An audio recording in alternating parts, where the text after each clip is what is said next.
The pounding on the apartment door at dawn shattered the quiet Chicago morning like a thunderclap. Alex Thompson froze in the kitchen, coffee mug halfway to his lips, as two plainclothes detectives identified themselves and mentioned false online allegations involving his professional conduct and personal associations. His stomach dropped when they asked about Andre Rivera. In that instant, the life he had carefully built to protect his secret love crumbled. Alex had always been the picture of control, a sharp, ambitious corporate lawyer at one of Chicago's top firms. At 32, with his neatly trimmed brown hair, strong jawline, and tailored suits, he commanded respect in the courtroom. But behind closed doors, he shared his world with Andre, the passionate high school art teacher whose warm smile and creative spirit had captured his heart 3 years ago. Their relationship was the one thing Alex guarded fiercely from his conservative family back in Texas and his judgmental colleagues. Now someone had dragged it into the light with vicious lies. The detectives escorted him out in handcuffs while neighbors peeked from doorways. At the station, the interrogation room felt like a coffin. They slid printed screenshots across the table.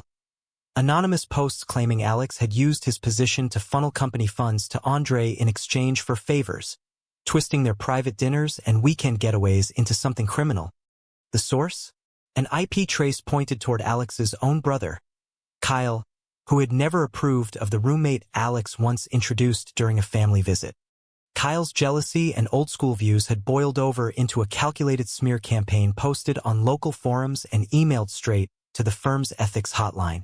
Alex's mind raced. How had Kyle known enough details to make the accusations sound believable? A forgotten photo on social media? Overheard phone call? The detectives pressed for alibis, timelines, bank records. Every question felt like a scalpel peeling back the layers he had built to hide who he really was. By the time they released him on his own recognizance pending further investigation, the sun was high over Lake Michigan, but Alex's world had gone dark. He called Andre from the sidewalk, voice cracking. "They know about us. Everything's falling apart." Andre arrived at the apartment 20 minutes later, eyes wide with worry but arms steady as he pulled Alex into a hug right there in the entryway. "We'll fight this together," he whispered, his dark wavy hair brushing Alex's cheek. For the first time in years, Alex didn't pull away when the embrace lingered. The fear of exposure had always kept their affection measured, but now the secret was a wound bleeding in public. They sat on the couch as Alex recounted every detail, the false claims, the brother's name on the report. Andre listened without interruption, then said softly, "Your brother didn't just attack you. He attacked us. And I'm not letting him win." That night they barely slept. Alex stared at the ceiling, replaying every family holiday where he had smiled through questions about girlfriends. Andre made tea and sketched quietly beside him, the scratch of pencil the only sound in the room. By morning the firm had placed Alex on administrative leave. Colleagues who once clapped him on the back now avoided eye contact in the elevator. The weight of their stares pressed on his chest like stones. He had spent his entire adult life proving he belonged in boardrooms and courtrooms, and now one lie threatened to erase it all. Yet in the quiet hours, something else stirred. For the first time, Alex didn't feel shame when Andre's hand found his. The crisis was stripping away the careful masks, leaving only the truth of how much he needed the man beside him. Andre noticed the shift too. "You don't have to hide anymore if you don't want to," he said over breakfast. Alex didn't answer, but the silence felt different, lighter. The investigation was just beginning, and already the ground beneath their feet was changing. The next week brought more blows. Kyle called, voice dripping with false concern. "I did it for your own good, little brother. That guy is ruining your future." Alex hung up, hands shaking. Andre held him through the rage, reminding him that love wasn't something to be cured. Together they hired a defamation attorney, a no-nonsense woman named Carla who promised to turn the false report back on its creator. But as they gathered evidence, Alex's mind kept circling back to the same question. If the world already suspected, what was he still protecting by staying silent? The police interviews continued. Detectives interviewed Andre at his school, pulling him out of class in front of curious students. Andre came home pale but resolute. They asked if we were romantically involved. I told them the truth. We are. Alex stared, heart hammering. The words hung between them like a bridge they had never fully crossed in daylight. That evening they walked along the lakefront, wind whipping off the water. Andre stopped under a street lamp and turned to him. I'm tired of pretending we're just friends. Whatever comes next, I want to face it with you, not beside you in secret. Alex swallowed hard, the city lights blurring through sudden tears. For the first time he answered without hesitation. Me too. The decision settled over them like a quiet dawn. They updated their social media with a simple photo of the two of them at Navy Pier. No caption needed. The comments exploded, some supportive, many shocked. Alex's mother called from Texas, voice trembling. Is this real, son? He confirmed it, bracing for the storm. She cried, but didn't hang up. Small mercies. Kyle, however, doubled down, sending more anonymous tips. The police flagged the pattern and opened a formal investigation into the false reports. Carla warned them the civil suit for defamation would be ugly but winnable. As the days blurred into strategy sessions and sleepless nights, Alex felt himself changing. The man who once measured every word now spoke freely about the weekends he and Andre spent painting together in the tiny studio apartment. The fear that had defined him began to crack, revealing something stronger underneath. Andre watched the transformation with quiet pride, his own heart lighter now that the secret no longer chained them. Yet the legal battle loomed, and neither knew if the compensation they sought would heal the deeper wounds Kyle had inflicted. The firm's HR director called Alex in for a meeting the following Monday. The conference room smelled of fresh coffee and tension. Partners who had mentored him for years sat across the polished table, faces unreadable. We've reviewed the police findings so far, the senior partner said. The allegations appear baseless, but perception matters in this business. Alex kept his spine straight, Andre's encouraging text still glowing on his phone. I understand, he replied, but I won't apologize for who I am. The words surprised even him. The meeting ended with a compromise. Paid leave during the investigation, with a promise to revisit once cleared. Outside, Andre waited on the sidewalk, scarf wrapped tight against the November chill. They walked to a small cafe where the barista knew them as regulars but had never guessed their connection. Now the barista smiled knowingly. You two finally went public, huh? About time. Alex laughed, a real laugh that eased the knot in his chest. Small moments like that reminded him the world wasn't entirely against them. That afternoon they met Carla at her office downtown. She spread printouts across the desk. IP logs, timestamps, Kyle's old emails ranting about Alex's lifestyle. We have enough for a strong civil suit, she said. False police reports, defamation, intentional infliction of emotional distress. The compensation could be significant if we prove malice. Andre squeezed Alex's hand under the table. For the first time Alex allowed the gesture in public without glancing over his shoulder. The police called again the next day. They had traced additional posts to Kyle's personal devices. A detective named Ramirez, a stocky man with kind eyes, sat them down. Your brother crossed a line. Spreading false information to law enforcement carries consequences.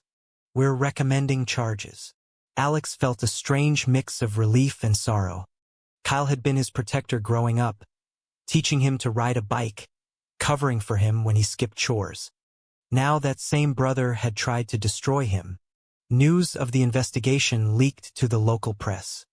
Headlines read, Chicago lawyer targeted by family in online smear campaign. Alex's phone buzzed nonstop. Old law school friends reached out with support. His mother booked a flight to Chicago, determined to understand. When she arrived, she hugged Andre first, surprising them both. If he makes you happy, that's what matters, she whispered. The words cracked something open inside Alex. Tears came unbidden as he realized how long he had carried the fear of losing her. Yet Kyle refused to back down. He showed up at the apartment unannounced, eyes red-rimmed. "I was trying to save you from making the biggest mistake of your life," he shouted. Andre stepped between them, voice calm but firm. "Your lies almost cost him his career, his freedom. That's not love." Kyle left without another word, but the damage lingered. Alex spent the night pacing, questioning every memory of their childhood. Andre stayed up with him, listening, never pushing. "You don't have to forgive him tomorrow," he said. "But you do have to forgive yourself for hiding." The following week, the school board called Andre in. Parents had complained about inappropriate influences after seeing the news. Andre defended himself with quiet dignity, citing his flawless record and the support of colleagues. The board cleared him, but the experience left scars. That evening they cooked dinner together in silence, the weight of external judgment pressing down. Yet when Alex looked across the table, he saw not fear in Andre's eyes but determination. "We're stronger than their ignorance," Andre said. Alex believed him. Carla filed the civil suit the next morning. The complaint detailed every false statement, every professional repercussion, every sleepless night. Kyle's attorney responded with a weak denial. The case was set for mediation in 30 days. As the date approached, Alex found himself journaling for the first time since college, pouring out years of suppressed feelings. Andre read the entries without judgment, then shared his own. Sketches of the two of them through the years, each drawing capturing a moment of quiet joy they had kept hidden. The mediation room was sterile, fluorescent lights buzzing overhead. Kyle sat across from them, shoulders slumped.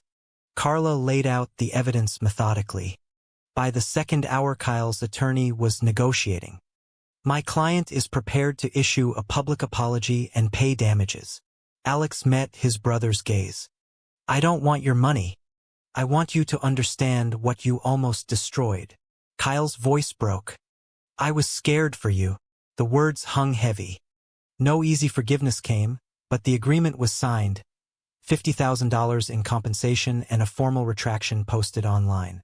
Outside the building, snow had begun to fall. Alex and Andre walked hand in hand down Michigan Avenue, the city lights glittering. The legal win felt hollow compared to the deeper victory unfolding between them. Alex stopped under the bean sculpture, turning to Andre. "I spent years afraid of this moment. Now I can't imagine living any other way." Andre smiled, pulling him close. The kiss was soft, public, and completely theirs. Passers-by smiled. Some looked away. None of it mattered anymore. The compensation check arrived 2 weeks later. Alex stared at the amount, then deposited it into a joint account he opened that same day. "For our future," he told Andre. They used part of it to book a small cabin up north for a weekend away from the city noise. In the quiet woods, surrounded by pine trees heavy with snow, they talked for hours. Alex spoke about the nights he had cried alone after family dinners, terrified his father would find out. Andre shared stories of his own coming out in college, the friends who stayed and the ones who didn't. Each confession wove them closer. Back in Chicago, Alex returned to the firm on a trial basis.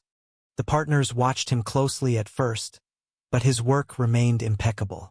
Colleagues slowly warmed up, some even apologizing for their initial distance. One junior associate pulled him aside. "I wish I had your courage."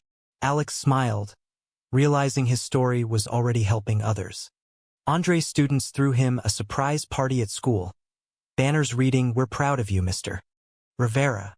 The gesture brought tears to his eyes.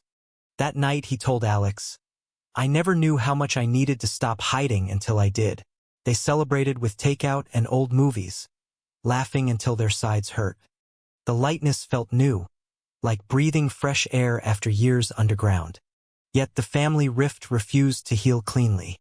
Kyle sent a long email apologizing in detail, admitting his actions stemmed from fear and outdated beliefs. Alex read it 3 times before replying with a single line, "I need time." His mother called weekly, updating him on Texas gossip and gently asking when they might visit. Andre encouraged the idea. "Families grow too," he said. The first holiday visit was tense but honest. Alex's father shook Andre's hand awkwardly but didn't pull away. Over turkey dinner, the conversation turned careful, then genuine. Alex's younger sister even asked Andre for art tips. By the time they flew home, the walls had cracks big enough for sunlight. Alex felt the shift in his chest, a loosening he hadn't known was possible. Work brought new challenges. A major client requested Alex personally after hearing his story in the news.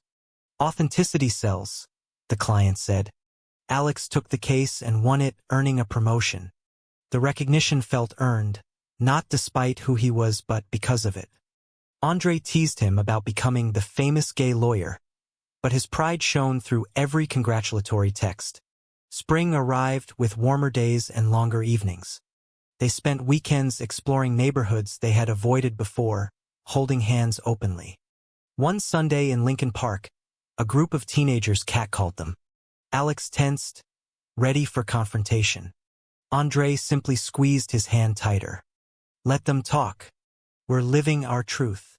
The moment passed, and Alex realized fear no longer controlled him. Carla called with news that Kyle had completed court-mandated counseling. "He asked me to pass along that he's proud of you." Alex didn't reply immediately. That night he and Andre sat on the rooftop of their building. City lights spread below like stars. "I think I'm ready to forgive," Alex said. Andre nodded. "On your timeline, not his." The decision settled peacefully. They planned a small commitment ceremony for close friends and family. Nothing legal yet, but full of meaning. Alex chose a simple ring, Andre designed the invitations. The planning brought joy without the old anxiety. Each detail felt like another step toward the life they had always deserved. Summer heat blanketed Chicago as the ceremony date approached. Alex's mother flew in early to help with decorations. She and Andre bonded over recipes in the kitchen, laughter filling the apartment. Kyle sent a card but stayed in Texas, respecting boundaries. Alex appreciated the space.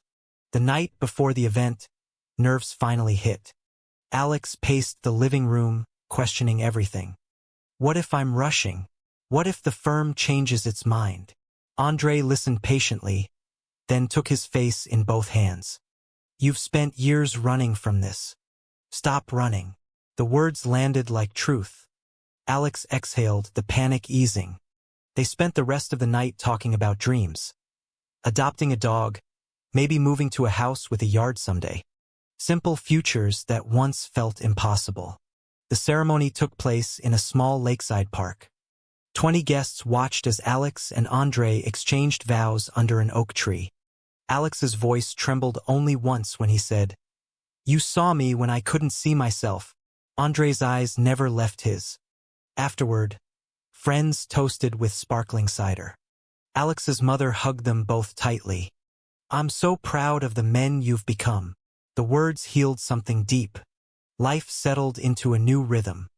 Alex mentored younger lawyers on balancing authenticity and career. Andre launched an after-school art program focused on self-expression. Their days filled with purpose. Yet growth isn't linear. Old doubts crept in during quiet moments. Alex sometimes woke at night wondering if the false report had permanently damaged his reputation. Andre held him through those nights, reminding him how far they had come. A new challenge arrived in September. The firm offered Alex a partnership track, but it required relocating to the New York office for a year. Andre's teaching contract tied him to Chicago. They sat on the balcony discussing options late into the night. "I won't ask you to give up your students," Alex said.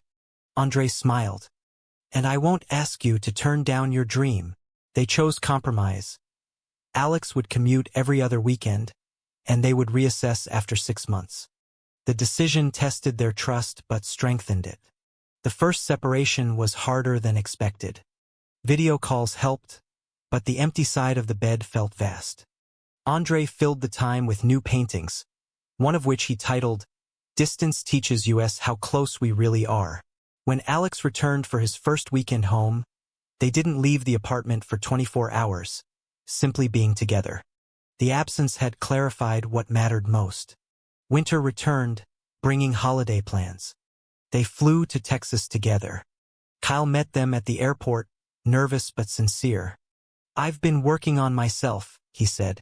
Dinner that night included honest conversation, tears, and tentative laughter. Healing wasn't instant, but it was real. Alex realized forgiveness wasn't forgetting. It was choosing peace over pain. Back in Chicago, the new year brought fresh momentum. Alex's New York project succeeded beyond expectations. The firm extended the partnership offer without relocation. Andre received tenure at the school, his art program now a model for other districts. They celebrated with a quiet dinner, toasting to the unexpected paths that had led them here. Yet life tested them again when an old college friend of Alex's resurfaced with questions about the past scandal. The conversation reopened old wounds. Alex spent days reflecting on how far rumors could travel. Andre reminded him that truth had already won. Together they wrote an op-ed for a local paper about the dangers of online misinformation and its impact on LGBTQ individuals. The piece went viral, sparking conversations nationwide. Alex received messages from strangers sharing similar stories. The response humbled him and reinforced his growth. Spring brought renewal. They adopted a rescue dog named River, a goofy golden retriever who quickly became family. Walks in the park turned into daily rituals of gratitude. One evening, as River chased squirrels, Andre turned to Alex. "Remember the day the police came?" Alex nodded. "I thought it was the end. Turned out to be the beginning." They kissed right there on the path, sunlight warm on their faces. The compensation money had grown in investments. They used it to fund a scholarship for young artists struggling with identity issues. Naming it after both their families felt right. The first recipient, a quiet teenager named Jordan, reminded Alex of himself at that age. Mentoring Jordan became one of Alex's greatest joys. Summer arrived with plans for a cross-country road trip. They packed the car, River in the back seat, and drove west. In national parks and small towns they encountered curiosity, kindness, and the occasional side-eye. Each experience strengthened their bond. In California, they watched the sun set over the Pacific, hands linked. "We made it," Alex whispered. Andre smiled. "We're still making it." Back home, they faced one final loose end. Kyle asked to visit Chicago. They agreed. The weekend was awkward at first, then warm. Kyle apologized again, this time with actions. Helping paint the spare room, playing fetch with River. Alex saw genuine change. The brothers hugged before Kyle left, the embrace carrying years of pain and forgiveness. Autumn leaves painted the city gold as Alex and Andre settled into their new normal. The false report that once threatened everything now felt like a distant chapter in a much larger story. Alex had been promoted to full partner. Andre's students won regional art awards. Their life together was full, imperfect, and deeply theirs. One crisp Saturday they returned to the lakefront where their public journey had begun. The same bench waited. Alex pulled a small box from his pocket. 3 years ago I was terrified of this moment. Today I can't imagine anything else. He opened it to reveal matching bands. Andre's eyes shone. Yes, 1,000 times yes. They slipped the rings on each other's fingers as the sun dipped low, Chicago skyline glowing behind them. No grand ceremony needed this time, just the two of them and the city that had witnessed their transformation. River barked approval, tail wagging wildly. They laughed, the sound carrying across the water. Walking home hand in hand, Alex felt the last remnants of old fear dissolve. The man who once hid now walked proudly beside the person who had helped him become whole. Andre glanced over, reading the peace in his eyes. "We did it," he said softly. Alex squeezed his hand. "We're just getting started." The years ahead would bring new challenges, new joys, but they would face them together, no longer defined by lies or secrets, but by the love that had survived the worst and emerged stronger. The false information that once tore at their lives had ultimately set them free to live truthfully. And in that truth, they had found everything they never knew they needed. True or false? Hiding your true self protects the ones you love?